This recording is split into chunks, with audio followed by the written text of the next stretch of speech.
దేవుని ఉన్నతమైన నామానికి మహిమ కలుగును గాక. ఆమేన్. ఆమేన్.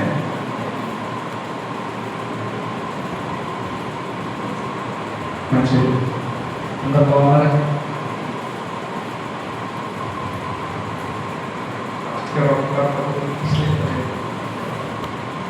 ఎంత క్లాస్ పిల్లలు కోసం ఉన్న నలుగురు వెళ్ళిపోతున్న వాళ్ళ కోసం నేను చెప్తా ఉంటున్నాను. ఇంకా తెలుసుదా తెలిసిపోతున్నా కదా ఆలోచించి నేను స్తోత్రం కలిగాక ఎక్కడ చెప్తా అంటే ఇక్కడే స్తోత్రం కలిగాక. మంచిది. దేవుడికి వాక్యం చదువుకుందాం. ఇది అవకాశం కల్పించిన దేవాదేవునికి దేవుడి స్తోత్ర పెట్టారా? వాక్యం చెప్తా నా స్తోత్రం కోసం నేను చెప్తున్నా. యెహోషువ గ్రంథం గురించి ధ్యానం చేస్తున్నా. యెహోషువ మాటకి రక్షకుడు అన్నారు.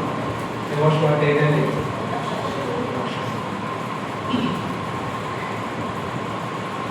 యెహోషువ గ్రంథం 1 నుంచి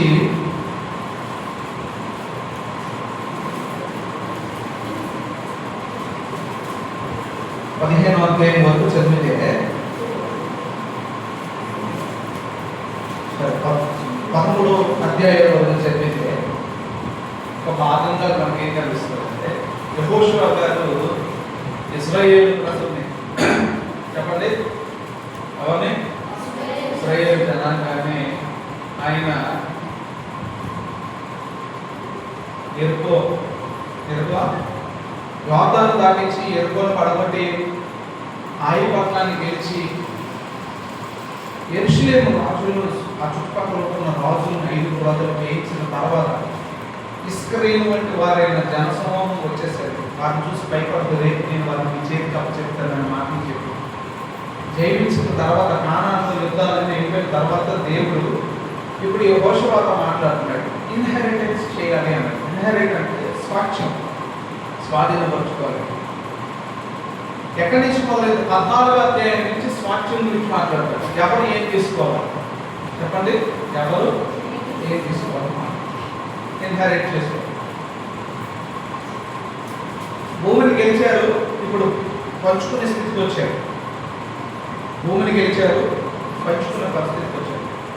పంచుకున్న పరిస్థితికి వచ్చేసరికి ఆ కాలంలోనే దేవుడు వాగ్దానం చేసి మోషేకి తెలియపరచలేదు. కానీ అది కాలం, నిగమకాలం, లేవికాలం, సంఖ్యాకాలంలో చెప్పిన రీతిగానే ఇప్పుడు వంతు వచ్చింది. మనం కాలేబు గారి వంతు వచ్చింది. మొదట్లో కాలేబు గారికి హెబ్రోన్ ఇచ్చాడు. హెబ్రోను అంటే ఫ్రెండ్షిప్, సహవాసం. హెబ్రోన్ని స్వాచ్యంగా కాలేబు గారికి ఇచ్చాడు. ఎందుకు కాలేబు గారికి హెబ్రోన్ని స్వాచ్యంగా ఇచ్చాడంటే కాలేబు గారి గురించి 14వ అధ్యాయంలో ఏమని చెప్తారంటే 13వ అధ్యాయంలో ఆయన గురించి ఏమంటారంటే కాలేబు గారు అంట మంచి సమాధానమును దేవుడికి అందించాడని చెప్పారు.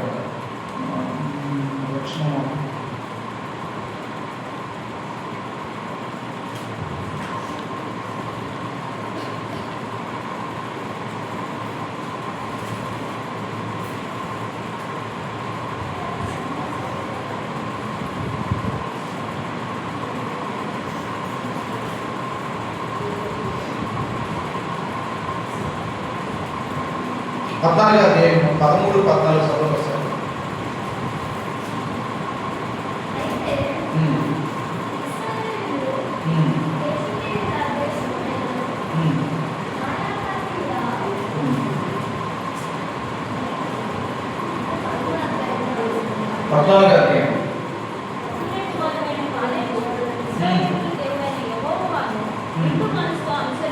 నిండు మనస్సుతో అనుసరించువాడే యెహోషువ అతనిని దీవించి అతనికి హెబ్రోను స్వాస్థ్యముగా ఇచ్చెను. ఆమేన్. కాలేబు ఎలా ఉన్నాడంటే నిండు మనస్సుతో ఏం చేస్తున్నాడు చెప్పండి? నిండు మనసుతో అనుసరిస్తాడు. నిండు మనసుతో కాలేబు గారు యెహోవాను అనుసరించాడు కాబట్టి సగం మనసు ప్రియుడికి, సగం మనసు ప్రియురాలికి, సగం మనసు తండ్రికి, సగం మనసు నాన్నకి, అమ్మకి, బంధువులకి, డబ్బుకి, ఉద్యోగానికి ఇవ్వలే. ఏం ఇచ్చాడు? మొత్తం మనసంతా ఎక్కడ పెట్టాడు? కనుక దేవుడు ఏం చేశాడంటే అతనికి హెబ్రోను స్వాస్థ్యంగా ఇచ్చాడు. ఆమేన్, ఆమేన్, ఆమేన్. అంటే దేవుడు ఏమంటున్నాడంటే నీతో నేను స్నేహంగా ఉంటానని మాట్లాడు. ఆమేన్. 15వ అధ్యాయం దగ్గరికి వచ్చేసరికి ఒక వ్యక్తి గురించి మాట్లాడుతున్నారు. చదవక అక్కడ నాకు చూడండి, అలా చెప్పుకోపోతాను ఈరోజు. ఆమేన్. ఒక వ్యక్తిని జ్ఞాపకం చేస్తున్నాడు. ఆ వ్యక్తి ఎవరో కాదు, యోధా అని మాట్లాడుతున్నాడు. ఈ యోధా ఎవరు? యోధా గోత్రపు ఎలా వచ్చింది? ఈ యోధా గురించి ఏంటి అసలు విశేషమైన ఆలోచన చేస్తే యోధా గోత్రం గురించి ఈ విధంగా మాట్లాడుకుంటున్నాను. యోధా గోత్రం నేపథ్యం ఏంటంటే యోధా గోత్రంలో దాదాపు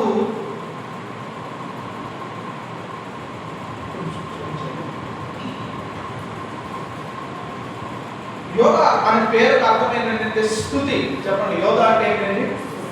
చెప్పండి, చెప్పండి, గట్టిగా చెప్పండి. నువ్వు చెప్తే స్తుతి చెప్పండి. ఏంటి స్తుతి? ఆమేన్. It's praise. ఎంత? స్తుతి చెల్లించడం అన్నమాట. యోధా అంటే స్తుతి చెల్లించడం. ఇంకా ఏమొచ్చింది అంటే స్తుతి అని వచ్చింది, ఆరాధన అని వచ్చింది, కృతజ్ఞతతో దేవుడిని మహిమపరచడం. కృతజ్ఞతతో దేవుడిని మహిమపరచడం అనేది యోధా. అయితే యోధా నామకరణం ఎక్కడ జరిగిందనంటే ఆదికాండము 29వ అధ్యాయం 37వ వచనంలో మనం చదివితే, ఆదికాండం 29:35లో మనం చదివితే ఆమె మళ్ళా గర్భవతి కుమారుని కని ఈసారి యెహోవాను స్తుతించదని అనుకొని యోధా అని పేరు పెట్టాను. ఆమేన్. ఆమేన్. చెప్పండి, ఆమేన్, ఆమేన్. ఆదికాండం 29:35లో ఒక వాగ్దానం, దేవుడు వాగ్దానం చేసిన తర్వాత వచ్చిన యొక్క స్వాస్థ్యముల గురించి మాట్లాడుతున్నాడు. ఇక్కడ యాకోబు గారికి లేయాకి పుట్టిన కుమారుడు, నాలుగవ సంతానం ఎవరైనంటే యోధా. ఆమేన్, హల్లెలూయా. లేయా గురించి చాలా చాలా తిరస్కరించేవారు. లేయని జబ్బు కళ్ళు కలిగింది, పనికిరాదు, ఎప్పుడు మందగానే ఉంటుంది, పని చెప్పిన పని సరిగ్గా చురుకుగా చేసేది కాదు అని లేయా గురించి ఎక్కువగా మాట్లాడుతుండేవారు. లేయా చాలా వరకు బాధలను అనుభవించుకుంటూనే వచ్చింది. ప్రేమ లేకపోవడం ఆమె జీవితంలో మనకి లేయా జీవితంలో కనబడుతుంది. యాకోబు గారు ఎప్పుడు ఆయన కోరుకునేది ఎప్పుడు తను ప్రేమించిన తన ప్రియురాలను ఎక్కువగా కోరుకునేవాడు, కానీ రాహేలుని ఎక్కువగా కోరుకునేవాడు, కానీ లేయాని ఇష్టపడేవాడు కాదు. లేయా దగ్గరికి వచ్చేవాడు కాదు, లేయాని ప్రేమించేవాడు కాదు, లేయాని ఆదరించేవాడు కాదు. ఎప్పుడు రాహేలు కథలు పెరిగేది. ఈ తల్లి గురించి నేను బైబిల్ క్లాస్లో చదువుకున్నప్పుడు కుడి తెలియబోతున్న లేయా అని మేము ఆయన సార్ ఒక స్వభావం అడిగితే ఆయన మాకు ఏమన్నాడంటే లేయా కళ్ళు జబ్బు రావడానికి గల కారణం ఆమె ఎక్కువగా దేవుని సంఘంలో ప్రార్థన చేసి ఉండొచ్చు. ఆమేన్, ఆమేన్, ఆమేన్, ఆమేన్. లేయా ఎక్కువగా దేవుడితో గడిపేది. హల్లెలూయా. ఆమె లేయా ఎక్కువగా ప్రార్థన చేస్తే కళ్ళకి జబ్బు రావడం ఏంటంటే ఎక్కువ కన్నీటి ప్రార్థన అన్నమాట. నిత్యం తన కళ్ళ నిండా ఏమిటంటే కళ్ళంతా నీళ్ళే ఉంటాయి. ఆ నీళ్ళు వల్ల కళ్ళకి కుసులు వచ్చి ఆమె కళ్ళు జబ్బుగలదని వచ్చింది అని కొంతమంది మాట్లాడుతున్నారు. నేను స్తోత్రం. హల్లెలూయా, హల్లెలూయా, హల్లెలూయా. కానీ ఎప్పుడైతే ఆమె కన్నీళ్ళకి ఇక పురుషత్వం వచ్చిందంటప్పటికి, యోధా పుట్టినప్పటికి ఇప్పుడు అవుతుంది కదా, ఇప్పుడే ఇది మొదలుకొని నేను ఇంకా యెహోవాను స్తుతిస్తాను. I will praise to the God. చాలా పర్యాయాలు మన జీవితంలో మనం అనుకుంటాం, ఒక మేలైనది ఏదైనా మన జీవితంలో సంభవించినప్పుడు ఈ రోజు నుంచి దేవుడు నేను స్తుతిస్తాను అంటారు. ఆ రోజు స్తుతిస్తారు. ఆ రోజుతో ప్రారంభించిన ఆ రోజే ముగింపు కూడా ఆ రోజే ఉంటుంది. మళ్ళీ తర్వాత రోజు స్తుతించు. కానీ ఇక్కడ ఏమంటుంది కదా, కుమారుడికి పేరు పెట్టింది మాట, స్తుతి అని పేరు పెట్టింది కుమారుడికి. చెప్పండి, ఏ పేరు పెట్టింది? స్తుతి. కొంతమంది స్తుతి అంటున్నారు. స్తుతి స్తుతి అని పేరు పెట్టింది. అంటే ఇంకా చూసిన ప్రతిసారి కూడా ఏమో గుర్తు రావాలంటే, యోగాను చూసే ప్రతిసారి కూడా ఏం గుర్తు రావాలంటే, నేను యెహోవాను స్తుతించేదను అనేది గుర్తు రావాలి. దేవుని స్తోత్రం కలుగుతుంది. ఆమేన్. హల్లెలూయా, హల్లెలూయా. అందుకే పాస్టర్ గారు మీకు ఒక హోంవర్క్ ఇచ్చారు. ఏం ఇచ్చారు చెప్పండి? హోంవర్క్ ఇచ్చారు. అర్థం ముందు రాసి పెట్టుకోవాలని ఏం ఇచ్చారు? ఆ అర్థం చూసుకున్నప్పుడు అది ఏం గుర్తు రావాలని, డిగ్రీకి ఎంత ఉంది, కనబాంలోకి ఎంత రాసాం, చెవులోకి ఎక్కడ తప్పిడిపోయింది, మామూలుగా పేస్ట్ పళ్ళు తోపుల పేస్ట్ ఇంకెక్కడ అందిపోయింది అయ్యా కాదు కదా. ఆ ఒక ఉంటున్న వాక్యాలన్నీ కూడా గుర్తు రావడానికి అర్థం చూసుకున్నప్పుడు గుర్తు రావడానికి అర్థం కూడా నేర్చుకున్నాం. దేవస్తోత్రం కలిగాడు. అలాగే ఇవి కూడా ఏంటంటే, కుమారుని చూసిన ప్రతిసారి కూడా ఏం చేయడానికి, దేవుని స్తుతించడానికి. ఆమె అందుకే ఆయనకి ఆ పేరు పెట్టింది. హల్లెలూయా, హల్లెలూయా. అంటే హెబ్రీయులకు రాసిన పత్రిక 13వ అధ్యాయం 15వ వచనంలో యోధాను గురించి చాలా విశ్లేషణగా ప్రకటన వర్ణిస్తున్నాడు. ఏమంటాడంటే, స్తుతి ఎప్పుడు సులభం కాదు, కొన్నిసార్లు అది భారంగానే ఉంటుందని మాట్లాడుతుంటాడు. సత్యోదం చూడండి. కాబట్టి మనము ఆయన ద్వారా, ఎవరి ద్వారా? యేసుక్రీస్తు ప్రభువారి ద్వారా ఎల్లప్పుడూ యెహోవాకు మనము స్తుతియాగము చేయుదుము. దేవుని స్తోత్రం కలుగును గాక. హల్లెలూయా, హల్లెలూయా, హల్లెలూయా. దేవునికి ఎప్పుడు, అక్కడ ఏమని రాసి ఉందండి? ఎల్లప్పుడూ అని ఉంది. చెప్పండి, చెప్పండి, చెప్పండి, గట్టిగా చెప్పండి. ఎల్లప్పుడు, it's means every time, every moment I will praise the Lord అని అంటున్నాను. దేవుని స్తోత్రం కలుగును గాక. నేను మొన్న ఒకరి ఇంటికి దర్శించడానికి వెళ్ళినప్పుడు అక్క బయట నడుపుతూ ఉంటుంది. బాబు చక్కగా నీట్గా ఇంట్లో పాప ఉంటుంది. ఇంట్లో నుంచి మంచి పాటలు వస్తున్నాయి. మామూలు రాకుండా పాట అసలు చాలా చిన్న సౌండ్ పెట్టుకుంది, కానీ నచ్చుకోతున్నాయి పాటలు. వెళ్ళాను, నేను వెళ్ళాను లేదో, నన్ను చూసిందో లేదో, పరిగెత్తుకుని ఇంట్లోకి మొత్తం ఆపేసి వచ్చి దగ్గర ప్రార్థన చేయండి. సరే అక్క ప్రార్థన చేస్తాను కానీ ప్రార్థన చేశానంటే, ప్రభా నీ బిడ్డల ఇంట్లో రక్షణ సునాద గీతం ఇది మొదలుతో నేను పడాలి ప్రభా అని ప్రార్థన చేశాను. దేవుని స్తోత్రం. హల్లెలూయా, హల్లెలూయా, హల్లెలూయా. చెప్పలే హల్లెలూయా. దేవుని యొక్క కుమార్తెల ఇంట్లో ఏమి వినపడాలా? రక్షణ సునాద గీతం వినపడాలి, కానీ రాక్షస సునాద గీతం వినపడదు. హల్లెలూయా. ఏమి వినపడకూడదండి? రాక్షస సునాద గీతం. కొంతమంది నోటితోటే పాడతారు, ఆ నోటితోటి తిడతారు, కొంతమంది అన్ని చేస్తారు. హల్లెలూయా. అది నాకంటే మనుషులు పరిశుద్ధులు. దేవుని స్తోత్రం కలుగును. మన ఇంట్లో ఏమి పడాలంటే రక్షణ సునాద గీతం ఎల్లప్పుడూ.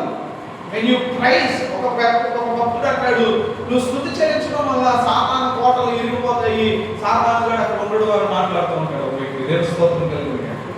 స్తుతిలో అంత శక్తి ఉంది, స్తుతిలో కాదు, స్తుతిలో అంత శక్తి ఉంది. నిజమైన యోధ అంటే ఆనందంలో కాదు, పరీక్షలలో కూడా ఉంటుంది. నిజమైన ఆనందం ఎక్కడ ఉంటుంది? పరీక్షలో. నిజమైన స్తుతి ఎక్కడ కనబడాలని అంటే ఆనందంలో మాత్రమే కాదు, పరీక్షలలో కూడా మనం దేవుని స్తుతించువారుగా. హల్లెలూయా, హల్లెలూయా, హల్లెలూయా. ఈ యోగా కొంత గొప్ప విషయం ఏంటో తెలుసా? యోగా ఎప్పుడు ముందే నడిచేది. చూడండి, ఒక ఉదాహరణ చెప్పాలంటే, ఎర్ర సముద్రం దాటుకొచ్చిన తర్వాత కంచెలు తీసుకొని మోషే యొక్క దేవుని నామాన్ని కనపరుస్తున్నప్పుడు యోగా వారు కూడా ముందు వరుసలో నుండి మాట్లాడారు. యోగాను దాటుకొచ్చిన తర్వాత కూడా ఎరుక గోడను బదలగొట్టే ముందు కూడా ప్రజలు ఏం చేశారు? యోగా వారు ఎక్కడున్నారంటే ముందు వరుసలో ఉన్నారు. ఎక్కడున్నారండి? చెప్పండి, ఎక్కడున్నారు? ముందు వరుసలో ఉన్నాడు. బైబిల్ గ్రంథంలో ఇన్హెరిట్ చేసుకోలేని రెండు గోత్రాలు ఉన్నాయి. అంటే కానాన్ని స్వతంత్రించుకోలేకపోయిన రెండు గోత్రాలు ఏవేవి చెప్పనా? రూబేను, లేవి గోత్రం. లేవి గోత్రము, రూబేను గోత్రము మీకు స్వచ్ఛము లేదు. ఆ స్వచ్ఛం లేకపోవడానికి గల కారణాలు చాలా ఉన్నాయి, స్తోత్రం కలిగిన. కానీ యోగాకి వచ్చేసరికి యోగా ఎప్పుడు కూడా ముందుంటుంది అన్నమాట, స్తోత్రం కలిగిన. చూడండి, అందుకే యోగా గురించి ఏమంటాడంటే యోగా అంటే స్తుతి ఎప్పుడు ముందు నడిపిస్తుంది. స్తుతి ఎప్పుడు ముందుకు మనల్ని నడిపిస్తుంది. స్తుతి ఎప్పుడు కూడా మనము అన్ని విషయాల్లో కూడా మనం ముందుండాలి. అందుకే సంఖ్యాకాండం 14:14 ఈ యొక్క యోగాల గురించి కొంచెం విశేషంగా మాట్లాడుతున్నాడు గ్రంథకర్త. ఒకసారి పరిచిద్దాము. చూడండి, సంఖ్యాకాండము 14:14 యోగాలో కూడా ముందుగా యోగానే వెళ్ళేది అన్న. యుద్ధానికి ముందుగా యోగా వారే వెళ్ళేవారని మాట్లాడుకుంటున్నాడు. సత్యంతో చూడండి, సంఖ్యాకాండం 14:14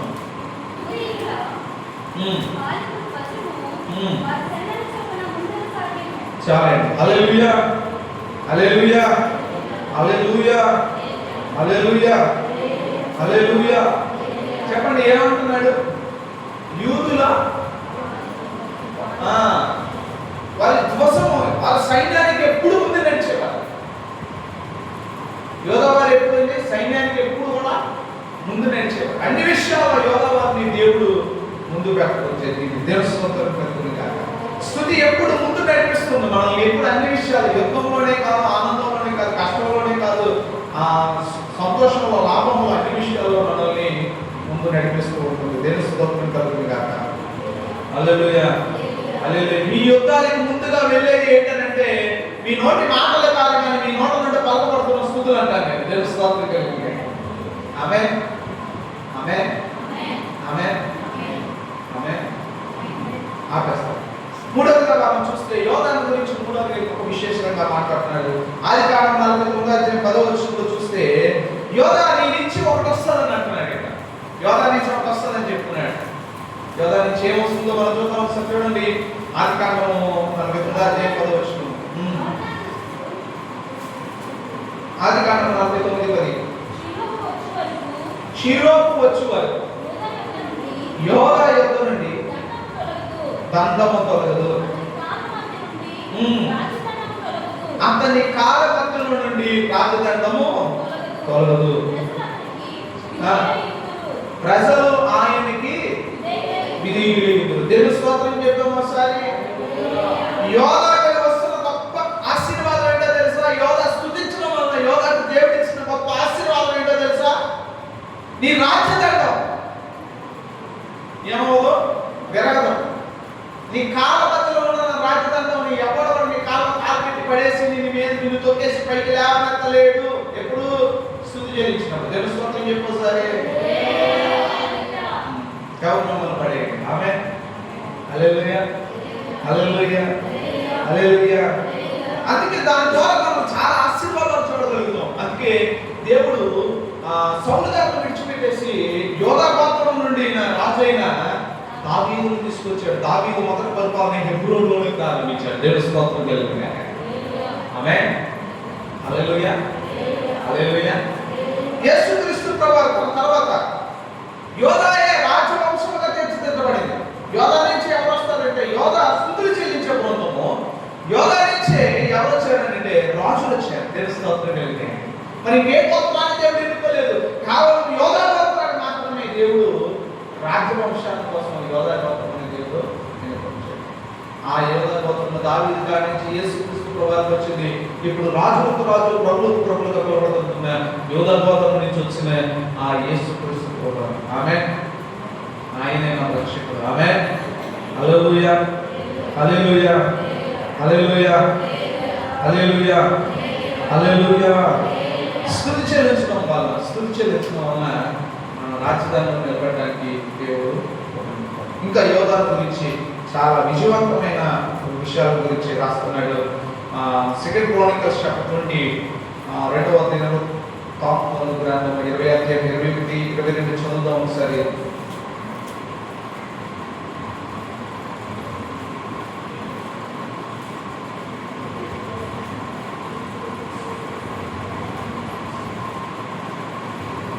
యెహోషాపాతు యుద్ధముకు ముందుగా పంపించిన సైన్యము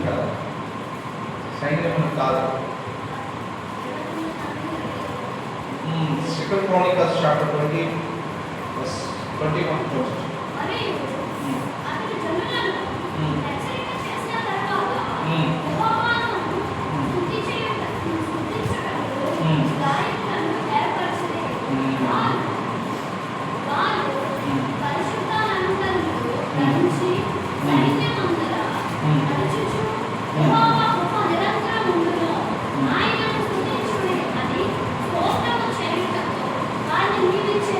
ఆమేన్. హల్లెలూయా. విక్టరీకి ముందు మనం చేయాల్సింది ఏంటంటే స్తుతి. ఆమేన్. యుద్ధానికి ముందు పక్షంలో యెహోషాపాతు ఎవరు నిలబెట్టాడంటే గానగాయకులను ముందుగా వారిని నిలబెట్టి ముందుకు నడిపించాడు. యోధా గురించి ఇంకా చాలా విశేషతలు రాయబడి ఉన్నాయి. యోధా గురించి దేవుడు అంటాడు, యోధా గోత్రపు సింహము ఆయన అని తెలియవస్తున్న ప్రకటన 5:5 చదివితే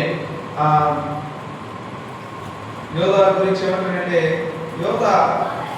యేసు యోధా గోత్రపు సింహం అని తెలియపరుస్తున్నాడు. చూడండి, ఆ పెద్దలలో ఒకడు ఏడవకును, ఇదిగో దావీదుకు చిగురైన యోధా గోత్రపు సింహము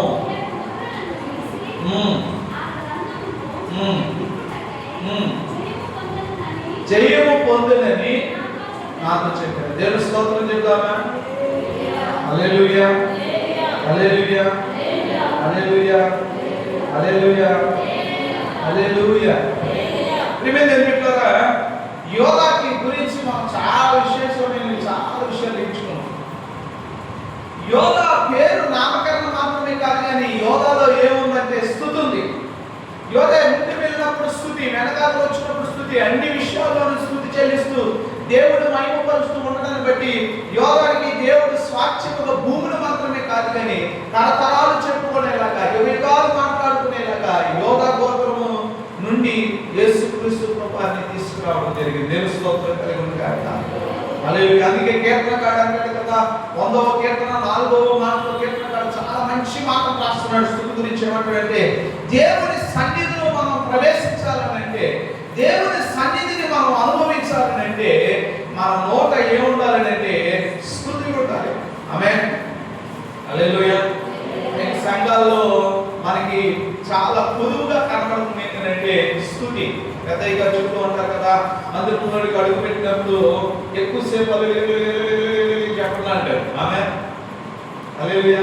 ఎక్కువ దేవుని స్తోత్రం చెప్పండి, ఎక్కువ దేవుని ఆరాధన చేయండి. మీరు ప్రార్థన స్తుతి చెల్లించడం వల్ల ఆలోచనలు అన్నీ కూడా ఏదో తలమాసిన ఆలోచనలు అన్నింటితో మనం దేవుని మంది కదా. ఇప్పుడు పని మీద వెళ్తుంటాం, అలా లారీ ఏదో గుర్తుకున్నారనుకో, దాని గురించి ఆలోచిస్తాం, దాని గురించి మాట్లాడుకుంటాం. లేకపోతే మధ్యదారులు ఎవరైనా కనిపించాడు అనుకో, ఎక్కడ దీన్ని వాళ్ళు అయిపోయింది, అలా ఎలా చేసిందని చెప్పి అవన్నీ పెట్టుకుని మొత్తం త్వరలో అంటే అంతేనా. దేవుని మంది కూర్చొని కుదురు కూర్చోటమా, వచ్చి పాడతారు, మీరు ఏదో పాటలు పాడి లేదా అలంకరణగా చేయండి, ఏదో చెప్తుందా చెప్పండి అని అంటాం. ఎందుకంటే మన మైండ్లో అంతా ఎక్కడుంది, out of coverage, no signal with God. దేవుడితో సిగ్నల్ కనెక్ట్ అయ్యి లేదు. సో ఇప్పుడు దేవుడితో సిగ్నల్ కనెక్ట్ అవ్వాలంటే 100వ కీర్తనలో 4వ మాటలు ఏమంటున్నాడంటే, మనం దేవుని సన్నిధిని అనుభవించాలంటే, మనం దేవుని సన్నిధికి చేరాలంటే ఎలా చేరాలంట? ఎలాగా? స్తుతి. మీరు బాగా గమనించండి, విజయం రావాలన్నా స్తుతి, విజయం పొందుకున్న తర్వాత స్తుతి, దేవుని దగ్గరికి వెళ్ళాలన్నా స్తుతి. ఆ పరలోక రాజ్యంలోకి వెళ్ళిన తర్వాత కూడా ఏంటి ఉండేది? స్తుతి. ఆమేన్. Amen. When you praise the name of the Lord, and you will see the victorious life in your victorious life in your life. Amen. నీ జీవితంలో విజయవంతమైన జీవితం ఎప్పుడు మనకు అనిపిస్తుందంటే మనము దేవుని నిత్యము స్తుతించాలి. ఈ యోధా స్తుతించాడు కాబట్టి యోధాకి చాలా ప్రముఖమైన 3 ప్రాంతాలను దేవుడు యోధాకి ఇచ్చేశాడు. చాలా ప్రముఖమైన ప్రాంతాలు, చాలా ప్రముఖమైన నగరాలని యోధాకి, దక్షిణ సరిహద్దులో ఉంటున్న ఎదోము ప్రాంతమును యోధాకి దేవుడు స్వాచ్ఛగా ఇచ్చేశాడు. తూర్పు సరిహద్దులో ఉంటున్న ఎర్ర సముద్రం, మృత సముద్రము దగ్గర ఉంటున్న భాగాన్ని యోధాకి దేవుడు ఇచ్చేశాడు. సముద్రపు వైపు ప్రాంతాన్ని కూడా యోధాకి దేవుడు ఇచ్చేసారు స్వాచ్యం. ఉత్తరాల్లో ఉన్న ప్రాంతాన్ని కూడా యోధాకి స్వాచ్యంగా ఇచ్చేసారు. నేనేమంటానంటే దేవుడు మనం స్తుతించడం వల్ల చాలా ఉపయోగాలు ఉన్నాయి, చాలా ఉపయోగాలు ఉన్నాయి. అందుకే కీర్తన 22:3 అంటాడు కదా, praise begins with God's presence. స్తుతి దేవుడి సన్నిధితో ప్రారంభించబడుతుంది అని అంటాడు. అలాగే కొరింథీయులకు రాసిన 2వ పత్రిక 20:22 చూస్తే మీ యొక్క బ్యాటిల్స్ లో మీరు దేవుని స్తుతించండి అని అపోస్తలుడైన పౌలు కొరింథీ సంఘంతో మాట్లాడుతూ ఉంటాడు. ఇంకా మన యెహోషువ గ్రంథం 15వ చూస్తే ప్రైజ్ స్తుతి సంపూర్ణమైన స్వాచ్యమును పొందుకుందని యెహోషువ గ్రంథం 15వ అపోస్తలుల కార్యం 16:25-26 చూస్తే మనం పేతురుని వారి చెరసాలలో పెట్టినప్పుడు వారు స్తుతి చెల్లించడం వల్ల సైనికుల హృదయాలు మార్చబడ్డాయి. సైనికుల యొక్క వేయబడిన ఆ యొక్క చెరసాలలో వేయబడిన యొక్క చైన్స్ అన్ని కూడా తెగిపోవడం జరిగింది. కనుక ప్రేమికులారా, యోగాకి దేవుడు గొప్ప విజయాన్ని స్తుతి చెల్లించడం వల్ల మన జీవితానికి గొప్ప ప్రయోజనం ఉంది. కనుక ప్రేమికులారా, చూడండి యోగాకి ఎంతటి గొప్ప భాగ్యాన్ని ఇచ్చాడంటే, యోగా నీ భాగ్యం ఎంతో గొప్పది అన్నట్టుగా మాట్లాడుకుంటాడు. యోగాకి దేవుడు ఇచ్చిన స్వాచ్యాలు 3 మనం ఇంకా ఇప్పటికీ గుర్తించుకోగలిగేది. బెత్లెహేము, హెబ్రోను, తర్వాత అలాగే ఇంకా 3వ ప్రాంతం ఉంది యెరూషలేము. ఈ ప్రాంతాన్ని యోధాకి దేవుడు స్వాచ్యంగా ఇవ్వడం జరిగింది. యెరూషలేము నుంచి బెత్లెహేము నుంచి యేసుక్రీస్తు ప్రభువు. యెరూషలేము దేవుని యొక్క సన్నిధి ఉంది. యోధా దేవుని యొక్క ఆ యొక్క బలిపీఠ మందసం ప్రదేశం, దేవుని సహవాసం అని విషయాలు మనకి అక్కడ కనబడుతుంటాయి. కనుక మేము దేవుడు కదా క్రీస్తునందు మనందరూ బ్రతుకులాడుకునేది ప్రతి విషయంలో బాధకు ముందు స్తుతి, బాధ వెనకాల స్తుతి, విజయానికి ముందు స్తుతి, విజయం తర్వాత స్తుతి, పడుకున్నప్పుడు స్తుతి, లేచినప్పుడు స్తుతి, మధ్యరాత్రుల్లో దేవుడిని నేను ఆయన ఆశ్చర్య కార్యములను నేను ధ్యానిస్తున్నానని కీర్తనకారుడు సెలవించిన రీతిగా అన్ని విషయాల్లో నువ్వు స్తుతి చెల్లిస్తే నీ ముందు నడిచేది ఏంటో తెలుసా? విధేయత. నువ్వు స్తుతి చెల్లించకపోతే నీలో నడిచేది ఏంటో తెలుసా? గర్వం. I'm getting a good income, I'm getting a good salary, I'm getting a good job, I'm getting good education అనే ఒక తెలియని ఒక భావోద్రేకం మన ముందు పనిచేస్తూ ఉంటుంది. నేను బైబిల్ కాలేజ్లో చదువుకుంటున్నప్పుడు every time I like to praise అనే ఒక ప్రతి విషయంలో నేను స్తుతి చెల్లిస్తూ ఉంటాను. అందుకే మీరు గమనించలేదో, జాన్ రోస్ అన్న దగ్గరికి వచ్చినప్పుడు ప్రతిసారి ఏమంటారంటే అందరూ అనే పదాన్ని వాడుతుంటాడు.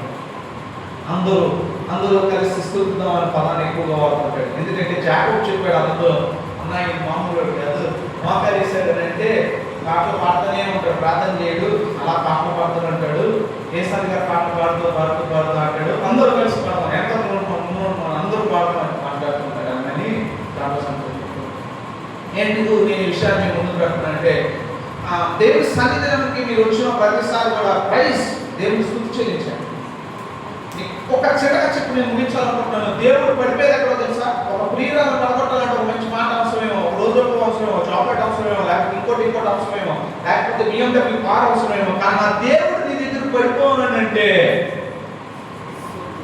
నా దేవుడు తన యొక్క కాలాన్ని మార్చుకుని నీ కోసం వచ్చి పని చేయాలనంటే, నా దేవుడు తన అభిప్రాయాలు మార్చుకుని నీ మీద నష్టాన్ని పంపించాలనుకోవడాన్ని ప్రయోజనంగా మార్చాలనంటే కేవలం మార్చగలిగేదేంటో తెలుసా? నీ నోటను పలకబడుతున్న ఆ యొక్క స్తుతి. ఆమేన్. అయ్యా ప్రభువా, నువ్వు తప్ప నాకెవరు లేరు నాయనా, నీవే ఆశ్రయం, నాకు నీవే కావాలి అని ఆయన అడిగితే, ఒక దావీదు కనుక మీరు ప్రార్థన చేయగలిగితే, కీర్తనలు చదవండి, సామెతలు చదవండి, కీర్తనకారుడు అసలు దేవుడు నీకు ఎలా వర్ణిస్తాడనంటే, ఆ వర్ణపూర్వకమైన మాటలని మీ ప్రాంతంలో ఆయుధాలుగా వాడితే తప్పకుండా దేవుడు గొప్ప కార్యాలు కూడా చేస్తారు. దేవుని స్తోత్రం కలిగిన ఇది కదా ఆధ్యాత్మికమైన అనుభూతిలోనికి చేరడం అంటే. ఇదే కదా దేవుడితో మనం ఇంకా సమీపత్వం ఎక్కువాలంటే. ఏ ప్రార్థన చేస్తామన్నా రోజు దేవానికి వందనాలు, నా కొడుకు అంటాడు, God thank you for day and thank you for mom and thank you for dad and bless me. ఆమేన్ అంటాడు. అంటాడంటే ఎంతో చెప్తాను అనుకో. రెండోది భోజనం చేసినప్పుడు ఆయన ఏమంటాడంటే, thank for food and bless me and bless those who are not having the food అంటాడు. ఆమేన్.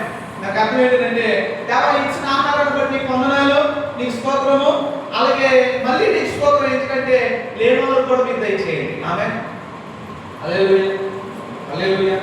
సో నేను ఏమంటానంటే అన్ని విషయాల్లో be elect to be elect to praise the name of Lord. ఆమేన్. దేవుని స్తుతించే విషయంలో చాలా దృఢంగా ముందుకు వెళ్ళాలని ప్రభువు మనం చేస్తున్నారు. నా భార్య నా కుమారుడికి చెప్తే పడుకున్నప్పుడు మొబైల్ ఇచ్చి ఒక పాట పెట్టింది. ఏమంటారంటే నీ సన్నిధి నాకు చాలా, అంటే వాడి ఫోన్ కాల్ వచ్చినప్పుడు ప్రతిసారి నీ సన్నిధే నాకు చాలా అని పాడుతున్నాడు. తెలుస్తుంది అంటే నేను ఎందుకు ఈ విషయాన్ని మీ ముందు పెడతానంటే any situation what you are crossing in your life, it may be useful or it may not be useful, it may sin, it may not be sin, whatever it may be, use the particular words, a biblical words and praise the name of God. ఆధ్యాత్మికమైన వాక్య చౌలర్యంతో కూడుకున్న మాటలను మీరు వాడి దేవుని మీరు పొగడగలిగితే దేవుని మీ పక్షాన కార్యం చేయడం ఆయన మామూలుగా ఉండదు. ఆమె అందుకే మొన్న మీటింగ్లో ఒక పొరపాటులో వాక్యం చదివించాను. ఒకసారి చదువుతాను, ఎంతమంది గుర్తుందో తీసి మీరే చదవండి. చూద్దాం ఎవరు చదవగలుగుతారు. ప్రస్తుతానికి అప్డేట్ లేదు, యూత్ మీటింగ్ లేదు, మీకు ఏం లేదా ముద్ర ఉన్నారు. చదివించాలి, వాక్యం చదివించాను. అందులో యెషయా గ్రంథంలో చదివించాను. వాక్యం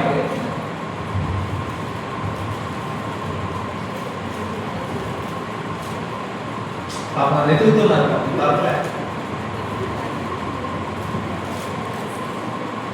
యెషయా గ్రంథం 43వ అధ్యాయము 8వ వచనం చెప్పండి. 13 చదవండి. ఈ దినము మొదలుకొని నేనే ఆయనను నా చేతిలో నుండి విడిపించగలవాడు ఎవడు? ఎవడును నా చేతిలో నుంచి మిమ్మల్ని ఎవరైనా విడిపించగలదా? అవుడు ఎవరు? అందుకే యోహాను 10:16 ఏమంటాడంటే నా చేతి నుండి అపహరింపవాడు ఎవడును లేదంటే. ఇంకా చుట్టూ మాట ఒక్క మాట ఉంటుంది, నేను కార్యము చేయగా తిప్పువాడు ఎవడు? దేవుని స్తోత్రం చెప్పు గట్టిగా. హల్లెలూయా. నీవు స్తుతి చెల్లిస్తే ఆయన కార్యం చేయడం ఆరంభించినప్పుడు దాన్ని తిప్పువాడు ఎవడు ఉండడు. దాన్ని తిప్పువాడు ఎవడు? కనుక at any cost of your situation, at any cost of in your life, this praise the name of God and you will see the victorious life in your life. May God bless you, may God give you, may God guide you in the name of Jesus. దేవుడి మాటలు మనకులో దీవించుకుంటాం. ఆమేన్.